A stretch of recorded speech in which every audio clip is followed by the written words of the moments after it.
Hi welcome back to my YouTube channel. So ನಾನಿವತ್ತು ನಮ್ಮ ಮನೇಲಿ ಮಟನ್ ಸಾಂಬಾರು ಮಾಡ್ತೀನಿ. ಸೊ ನಾನು ನಮ್ಮ ಮನೇಲಿ ಯಾವ ರೀತಿ ಮಾಡ್ತೀನಿ ಅನ್ನೋದನ್ನು ತೋರಿಸ್ಕೊಡ್ತೀನಿ.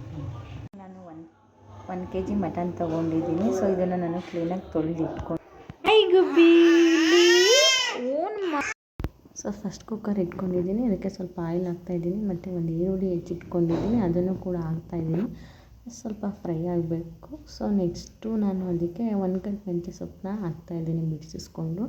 ಸೊ ಅದು ಮೆಂತ್ಯ ಸೊಪ್ಪನ್ನ ಸ್ವಲ್ಪ ಆಯಿಲಲ್ಲಿ ಫ್ರೈ ಮಾಡೋದ್ರಿಂದ ಅದರಲ್ಲಿರೋ ಕೈ ಅಂಶ ಕೂಡ ಹೋಗುತ್ತೆ. ಅದಕ್ಕೆ ಸ್ವಲ್ಪ ಅದನ್ನು ಎಣ್ಣೆಯಲ್ಲಿ ಹಂಗೆ ಫ್ರೈ ಮಾಡಬೇಕು. ಇವಾಗ ನಾನು ನೆಕ್ಸ್ಟ್ ಅದಕ್ಕೆ 1 kg ಅಷ್ಟು ಮಟನ್ನ ಹಾಕ್ಕೊಳ್ತಾ ಇದ್ದೀನಿ. ಸೊ ನಾನು 1 kg ಸಾಕು ಅಂತ ಮಾಡ್ಕೊಳ್ತಾ ಇರೋದು.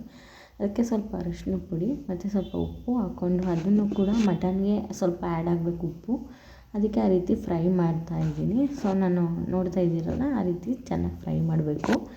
ಅದರಲ್ಲಿರೋ ನೀರಿನ ಅಂಶ ಕೂಡ ಅದು ಬಿಟ್ಕೋಬೇಕು. ಅದಕ್ಕೋಸ್ಕರ ಆ ಥರ ಸೊ ಅದು ಈ ರೀತಿ ಆಗಬೇಕು. ಇದಾದಮೇಲೆ ಮಸಾಲೆಗೆ ಅಂತ ನಾನು 2 ಈರುಳ್ಳಿ ಮತ್ತು ಶುಂಠಿ, ಚಕ್ಕೆ ಮತ್ತು ಲವಂಗ ತೊಗೊಂಡಿದ್ದೀನಿ. ಸ್ವಲ್ಪ ಕೊತ್ತಂಬರಿ ಸೊಪ್ಪು ಮತ್ತು ಸ್ವಲ್ಪ ಬೆಳ್ಳುಳ್ಳಿ, ಅದನ್ನು ಸ್ವಲ್ಪ ತರ್ತರಿಯಾಗಿ ರುಬ್ಕೊತಿದ್ದೀನಿ. ಅಂದರೆ ಯಾಕಂದರೆ ನಾವು ಅರಿಶಿನ ಈರುಳ್ಳಿ ನೀರು ಅಂತ ತೆಗಿತೀವಿ, ಅದು ಬಾಣಂತಿಯರಿಗೆ ತುಂಬ ಒಳ್ಳೆಯದು. ಸೊ ನಾನು ಯಾವಾಗ ಮಾಡಿದ್ರೂ ಈ ಥರ ತೆಗಿತೀನಿ. ನಾನು ಅದಕ್ಕೆ ಇಷ್ಟು ಮಸಾಲೆನ ಹಾಕ್ಕೊಂಡು ರುಬ್ಕೊಂಡಿದ್ದೀನಿ. ಸೊ ಅದನ್ನು ಹಾಕ್ಬಿಟ್ಟು ಸ್ವಲ್ಪ ಫ್ರೈ ಮಾಡಬೇಕು. ಅಂದರೆ ಅದು ಹಸಿ ವಾಸನೆ ಎಲ್ಲ ಹೋಗಬೇಕಲ್ಲ, ಅದಕ್ಕೆ ಆ ರೀತಿ ಫ್ರೈ ಮಾಡಬೇಕು. ಅದಾದಮೇಲೆ ಮಾಮೂಲಿ ಸ್ವಲ್ಪ ನೀರು ಹಾಕ್ಕೋಬೇಕು. ಅಂದರೆ ನೀರಂದರೆ ನಮಗೆ ಎಷ್ಟು ಬೇಕು ಅಂತ ಸ್ವಲ್ಪ ತೆಳುವಾಗಿರೋದಕ್ಕೋಸ್ಕರ 1.5 ಜಾರಷ್ಟು ನೀರನ್ನ ಹಾಕ್ಕೋಬೇಕು. ಅದು ಹಾಕಿದ್ಮೇಲೆ ಅಂದರೆ ಸಾಂಬಾರು ಪುಡಿ ಹಾಕ್ಕೊಳ್ತೀನಿ. ನಾವು ಮನೇಲಿ ಮಾಡಿ ಇಟ್ಕೊಂಡಿರೋಂಥದ್ದು ಮಟನ್ ಸಾಂಬಾರು ಪುಡಿನ ನಾನು ಒಂದು 3-4 ಸ್ಪೂನ್ನ ಆ್ಯಡ್ ಮಾಡ್ಕೊಂಡಿದ್ದೀನಿ. ಇನ್ನೊಂದು ಸ್ವಲ್ಪ ಬೇಕು ಅಂತಂದರೆ ನಾನು ಕಾಯಿ ಆಡಿಸಿ ಹಾಕ್ಕೊಳ್ತೀನಲ್ಲ, ಆವಾಗ ಹಾಕ್ಕೊಳ್ತೀನಿ. ಅದಾದಮೇಲೆ ಈ ಥರ ಸ್ವಲ್ಪ ಖಾರದ್ದು ಎಲ್ಲ ಇದಾಗಬೇಕು ನೀರಿಗೆ.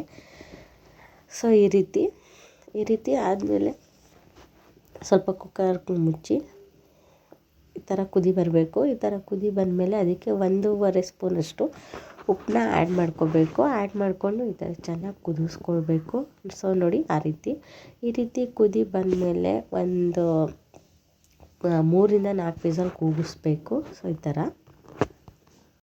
ಸೊ ಅದು ಈ ರೀತಿ ಆಗಿದೆ ಅಂದರೆ ಮಟನ್ ಎಲ್ಲ ಬೆಂದಿದೆ ಅಂತ ಅರ್ಥ. ನಾನು ಕೆಲವೊಂದು ಕಡೆ ವಾಯ್ಸ್ ಕೊಟ್ಟಿದ್ದೀನಿ, ಯಾಕಂದರೆ ನನ್ನ ಮಗಳಿಂದ ತುಂಬ ಡಿಸ್ಟರ್ಬ್ ಮಾಡ್ತಿದ್ಲು ಅದಕ್ಕೆ. ಸೊ ಈ ರೀತಿ ಇರುತ್ತೆ. ಇನ್ನು ಇದನ್ನು ಹಾಕಿ ಕುಡಿದ್ರೇ ತುಂಬ ಟೇಸ್ಟಿಯಾಗಿರುತ್ತೆ. ಸೊ ಇದಾದಮೇಲೆ ನೋಡಿ ಈ ರೀತಿ ಇದೆ. ಸೊ ನಾನು ಇದಕ್ಕೆ ಯಾವುದೇ ಥರದ್ದು ಕಾಯಿ ಆಗಲಿ ಟೊಮೊಟೊ ಆಗಲಿ ಆ್ಯಡ್ ಮಾಡಿಲ್ಲ. ಇವಾಗ ಕಾಯಿ ಟೊಮೊಟೊ ಕಡಲೆನ ರುಬ್ಕೊಂಡು ಹಾಕಬೇಕು.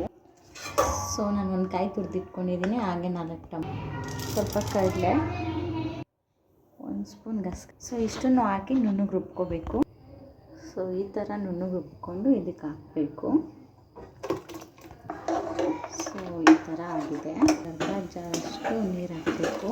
ಸೊ ಈ ಥರ ನೀರು ಹಾಕಬೇಕು. ನನಗೆ ಸ್ವಲ್ಪ ಸಪ್ಪೆ ಅನ್ನಿಸ್ತು, ಅದಕ್ಕೆ ಉಪ್ಪು ಹಾಕ್ತಾ ಇದ್ದೀನಿ. ನೀವು ನೋಡ್ಕೊಂಡು ಹಾಕೋ. ಇದಕ್ಕೆ ಸ್ವಲ್ಪ ಕಸೂರಿ ಮೇಥಿ. ಇವಾಗ ಇದನ್ನು ಒಂದು 5 ನಿಮಿಷ ಕುದಿಯೋಕೆ ಬಿಡಬೇಕು.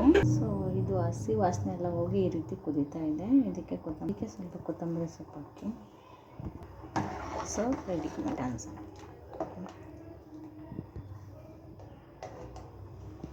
ಸೊ ಈ ರೀತಿ ಕೊತ್ತಂಬರಿ ಸೊಪ್ಪು ಹಾಕಿ ಕುದಿಸಿದ್ರೆ ಸಾಂಬಾರು ರೆಡಿ ಆಯಿತು. ಆ್ಯಂಡ್ ಈ ವಿಡಿಯೋ ನಿಮ್ಗೆ ಇಷ್ಟ ಆಗಿದ್ರೆ ಲೈಕ್ ಮಾಡಿ, ಶೇರ್ ಮಾಡಿ, ಕಮೆಂಟ್ ಮಾಡಿ, ಆ್ಯಂಡ್ ಪ್ಲೀಸ್ ನನ್ನ ಚಾನಲ್ನ ಸಬ್ಸ್ಕ್ರೈಬ್ ಮಾಡಿ. Thank you.